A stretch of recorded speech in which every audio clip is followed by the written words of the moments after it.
বেআইনি গভীর পুকুরে ডুবে প্রাণ গেল দুই শিশুর। ক্ষোভে ফুঁসছে গ্রামবাসী। গাইঘাটা থানার জলেশ্বর ১ নম্বর গ্রাম পঞ্চায়েতের জলেশ্বর আদিবাসী পাড়ায় রবিবার দুপুরে ঘটে গেল এক হৃদয় বিদারক ঘটনা। স্থানীয় সূত্রে জানা যায়, সকাল ৯টা নাগাদ খেলতে বের হয়েছিল দুই শিশুকন্যা। দীর্ঘক্ষণ তাদের দেখা না পেয়ে পরিবারের লোকজন খোঁজাখুঁজি শুরু করেন এবং আনুমানিক দুপুর ২টো নাগাদ শেখ সিরাজের পুকুরে তাদের নিথর দেহ ভেসে ওঠে। মৃতরা হল দীপিকা সর্দার বয়স ৭ এবং রিমা মুন্ডু বয়স ৬। পুকুরটা হচ্ছে জামাল আর সিরাজ দুজনেরই পুকুর। দীপিকা দাদু ঠাকুমার কাছে থাকতো, কারণ তার বাবা মা ভিন রাজ্যে কর্মরত।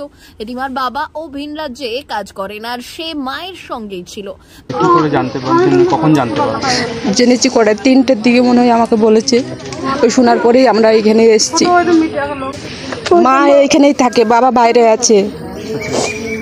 ওর মা কোথায়? মা কোথায় কাজে গিয়েছে, আমাদের তো সঠিক কথা ওরা বলে না আমাদের। গ্রামবাসীদের অভিযোগ, বেআইনিভাবে পুকুরের মাটি কেটে বিক্রি করায় পুকুরের গভীরতা অস্বাভাবিকভাবে বেড়ে যায় আর তার সঙ্গে বর্ষার অতিরিক্ত জল মিলিয়ে পুকুরটি হয়ে ওঠে প্রাণঘাতী। চারপাশে কোনো ঘেরার ছিল না, যার ফলে বিপদ আরও বেড়ে যায়। তারা জানায়, আগেও মাটি কাটা রুখে দেওয়া হয়েছিল, কিন্তু এবার এই অবহেলার ফলেই দুই শিশুর জীবন চলে গেল। দুর্ঘটনাটা হয়তো চান করতে গেছিল আর অত্যধিক ডিপ, তো ওখানে পড়ে মারা গেছে। অত্যধিক ডিপ, এটা পুরোপুরি এই পুকুরগুলো যখন একটা গ্রামের ধারে যখন একটা পুকুর খনন হয়, সেটা কত ডিপ হওয়া উচিত? এটা তো ১৮-২০ ফুট ডিপ কমসে কম হবে এত। আর পুরো জায়গায় জল ভরেছে, কোনো ঘেরা নেই, কোনো সেফটি নেই। তাহলে ওখানে বাচ্চারা যদি বাই চান্স যায়, একটু উপরের দিকে একটু জল, অন্য লোকের জমিতে জল উঠে চলেছে, ওখান থেকে যায় যদি মনে করো বাই চান্স যদি পিছলে পড়ে যায়, সে তো আর বাঁচবে না। বাচ্চারা থেকে সাঁতার কাটতে জানবে, অত বড় লোকে যারা সাঁতার কাটতে জানে না তাও তো ডুবে মরে যাবে ওখানে যা পরিস্থিতি। গ্রামবাসীদের দাবি, অবিলম্বে এই পুকুর ভরাট করতে হবে, নইলে বৃহত্তর আন্দোলনে নামবেন তারা। তাদের অভিযোগ, কাছাকাছি শেখ জামালের পুকুরও সমান বিপজ্জনক অবস্থায় রয়েছে। আজকে আমাদের দুর্ঘটনা ঘটছে, কালকেও তো ঘটতে পারে। আমরা বাড়ি থাকি না, আমরা পেটের জ্বালায় সারাদিন মাঠে থাকি। আজকে দুটো বাচ্চা এখানে স্নান করতে গিয়ে মারা গেছে। তাহলে এখন কি বলবেন? এখন আমরা চাই ওই পুকুর আমাদের বন্ধ করতে চাই আমরা। ঘটনার খবর ছড়াতে এই এলাকায় উত্তেজনা ছড়িয়ে পড়ে। গ্রামবাসীরা বিক্ষোভ দেখিয়ে দুই পুকুর মালিকের বাড়িতে গিয়ে অভিযোগ জানান। শেখ জামাল বাড়িতে থাকলেও শেখ সিরাজের দেখা মেলেনি। ফোনে যোগাযোগ করলে তিনি আসতে অনিচ্ছা প্রকাশ করেন। পরে গাইঘাটা থানার পুলিশ এসে পরিস্থিতি শান্ত করে এবং নিহতদের ময়নাতদন্তের জন্য পাঠিয়ে দেয়।